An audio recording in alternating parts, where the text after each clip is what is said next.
प्रथमाधार का इसी चीज को हनुमान जी कह रहे हैं। किसको? हनुमान जी को कह रहे हैं। कौन? श्री रामचंद्र जी। कोई माए का लाल इसकी तशरीह और तरीके से नहीं कह सकता। क्यों? इसका एक ही मतलब है, प्रथमाधार का, टू स्टैंड स्टेट। प्रथमाधार का जीवा दियो दिदियन दूसरे नंबर पर दंडवत करो। मुसलमान नमाज पढ़ता है तो सजदा करता है, तो सजदा को भी दंडवत कहा गया। तृतीयानन को डलाकार, तीसरे नंबर पर कुंडली मारकर बैठ जाओ। जब मुसलमान नमाज पढ़ता है तो तशहुद में बैठता है तो कुंडली मारकर बैठता है। चतुर्थर्दे चंद्र का, चौथे नंबर पर थोड़ा सा झुक जाओ, थोड़ा सा झुको। जब मुसलमान नमाज पढ़ता है तो रुकू में जाता है तो थोड़ा सा झुकता है। पंचम विनिदो संयुक्ता, शरीफ इंसान की तरह आखिर में बैठ जाओ। और जब आप आखिर में नमाज में बैठते हैं कायदा आखिरा में, तो शरीफ इंसान की तरह बैठ जाते हैं। जैसे खुतबे में, जुमे की नमाज में जब खुतबा होता है तो पैर बिछाकर बैठते हैं, कितना सुकून मिलता है। ओंग आती है ना जब इमाम साहब खुतबा शुरू करते हैं, अल्हम्दुलिल्लाह नहमदुहु व नस्तईनुहु व नस्तगफिरुहु, पूरा खुतबा जो पढ़ते हैं, ओंग आती है, नींद आती है। आपको क्यों आती है नींद? वह रहमत का नुज़ूल होता है।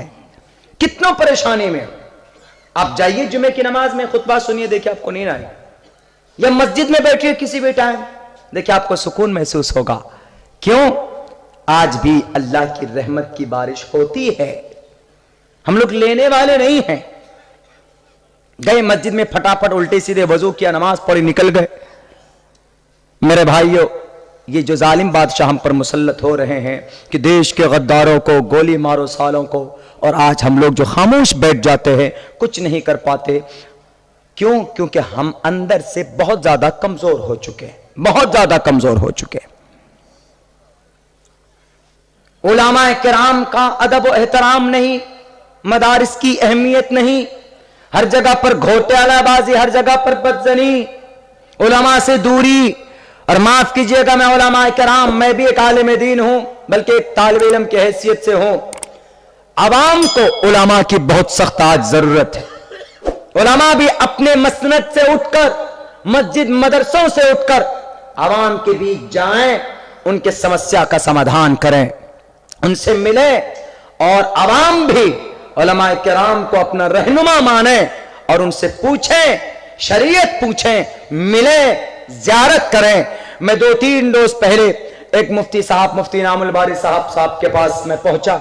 गाड़ी लेके मैं डायरेक्ट उनके स्कूल के अंदर चला गया तो मुफ्ती साहब बोले कि क्या बात है अब्दुल्ला, तुझे तो टाइम मिलता नहीं, आज किस काम से आए तुम, क्या जरूरत पड़ गई, हर काम तो कर लेते हो। हमने कहा कि बस जरूरत तो कुछ नहीं, आपसे मिलने के लिए, ज़ियारत के लिए। उसको यकीन नहीं हो रहा था उनको कि तुम बिजी रहते हो, जलसा इधर, दिन में प्रोटेस्ट, रात में दीनी जलसा, बाकी वक्त मिल जाता है तो स्कूल और अपने कारोबार में लगे रहते हो, आए कैसे? मैंने कहा हजरत यकीन नहीं करेंगे आप, मैं सिर्फ आपकी ज़ियारत के लिए आया, आपके हाथ मिलाने आया। आप जाइए हफ्ते में 1 दिन अपने आलिम दीन से, जिससे भी आप मुंसलिक हो। आलिम दीन के लिए जरूरी नहीं कि कोई गुजरात से आएंगे या कोई लंदन से आएंगे तो उन्हीं से मुसाफा मिलाएंगे, नहीं। मुत्तकी तकवा, आपके गांव के अंदर नमाज पढ़ाने वाला इमाम आपका कायद और रहनुमा। अकीदा तो सही कीजिए आप। हाँ, बाहर से जो लोग आते हैं उनकी ज़ियारत भी होनी चाहिए, चूंकि बाहर के हैं, बाहर के मेहमान होते हैं हमारे, लेकिन कम से कम इलाके के उलमा से मिलिए, कंसल्ट होइए, तो इंशाअल्लाह तबारक व तआला आप खुशी महसूस करेंगे कि मैं आज हजरत वाला से मिलने गया, हमको ये नसीहतें दी गई। आज ये सब चीजें हमारे कौम में नहीं है। सिर्फ एतराज उठाते हैं, मौलाना तो इतना पैसा खा गया, ये अपाची गाड़ी कहां से चला रहा है मौलाना, घर में टाइल्स कहां से बट रहे हैं, लगता है कि बाहर का सब फंड इन्हीं के पास है। उन चीजों पर नजर होती है, ये नहीं देखते कि मौलाना, ये सिर्फ देख के मौलाना मुर्गा मटन बहुत खा रहा, मुर्गा इतना खा रहा है, चिकन खा रहा है। अरे चिकन उनके मुकद्दर में अल्लाह ने लिखा है। क्यों? पढ़ने के जमाने में पता मौलाना कितना मुर्गा बनता है, पढ़ने के जमाने में मुर्गा, कोई भी बात भी कान पकड़ो, हम लोग खुद ही इतना कान पकड़े हैं कि याद नहीं कर सकते, आप बता नहीं सकते। अभी भी उंगलियों के अंदर निशान है, देखिए अशरफुल साहब, देखिए है ना, ये सब पिटाई के निशान। मदरसे के जमाने में कोई बात हुई, पकड़कर ढूंढ दिया, तब भी नहीं माने तो कान पकड़ो, मुर्गा बनो। मुर्गा बन जाते थे। हमारे उस्ताद कहते थे कि अरे अगर इमाम, आजकल के इमाम अगर चिकन, मुर्गा, खस्सी खाता है तो ये अल्लाह इसको देता है। क्यों? पढ़ने के जमाने में अल्लाह ने इनको बहुत मुर्गा बनाया, इसलिए पढ़ाई के बाद अल्लाह कह देता जाओ पूरी जिंदगी में अब तुम्हारे नसीब में मुर्गा ही मुर्गा है, चिकन ही चिकन है। तो इसीलिए उनसे कबीरा खातिर नहीं होना चाहिए। मेरे भाइयों, हमें अपनी शरीयत से जुड़ना होगा। ये एनआरसी CAA होगा कुछ नहीं, क्यों? असंवैधानिक है, गैर कानूनी है। लेकिन उससे पहले हमें तो स्ट्रांग होना होगा, अपने अंदरूनी एतबार से मजबूती लानी पड़ेगी। और जिस देश में हम रहते हैं, इस देश में संविधान ने आपको अथॉरिटी दी है, आपको हुकूक दिए हैं कि भाई आप अपनी आवाज बुलंद कर सकते हैं, आपको कोई नहीं रोक सकता। लेकिन यह कि आपको डिग्निटी होनी चाहिए, आपको मालूमात होनी चाहिए। हमारा जुर्म इतना है कि हम नमाज पढ़ते हैं, अगर नमाज पढ़ना जुर्म है तो श्री रामचंद्र जी ने हनुमान को क्यों कहा? अनुराग ठाकरे पूछिए, इस मंत्र का क्या मतलब बताओगे आप? प्रथमादारका जीवा दियोदियन मुजियते तृतीयानन कोडलाकार चतुर्थर देव चंद्र का पंचम बिंदु संयुक्ता। मोहम्मद को अपना आखिरी नबी मानना अगर गुनाह है तो आलोक उपनिषद के इस मंत्र का क्या तर्जमा करोगे? यज्ञम परचुचाम्यमम सकदतु तो निवोस्ति कवरितम पूर्वीयम गतम कस्तद्दिवि भारती। अंतिम संदेश को पहुंचाने वाला अगर मोहम्मद रसूलुल्लाह को आखिरी नबी मानकर उन पर विश्वास रखते हैं, अगर आपको इसकी वजह से हमारी ईमान पर, देशभक्ति पर अगर आपको शक होता है तो आलोक उपनिषद का वो लंबा मंत्र जिसमें नबी को कहा गया, अंतिम महर्षि को कहा गया, क्या कहा गया?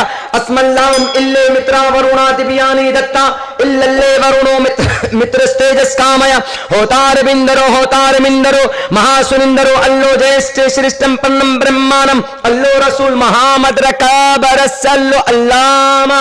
इस धरती पर अंतिम संदेश को लाने वाला जो अल्लाह के मुकर्रब रसूल होंगे वो कौन होंगे? मोहम्मद होंगे। अगर हमारी अजान से आपको तकलीफ होती है तो आपको अपने भविष्य पुराण के उस मंत्र को निकाल कर फेंक देना चाहिए जिसके अंदर कहा गया क्या? लिंक चिदी शिखाहिना सिमशरुधारी सदूषक उच्चलापी, ऊंची आवाज में बुलाने वाला कौन? अंतिम महर्षि होंगे।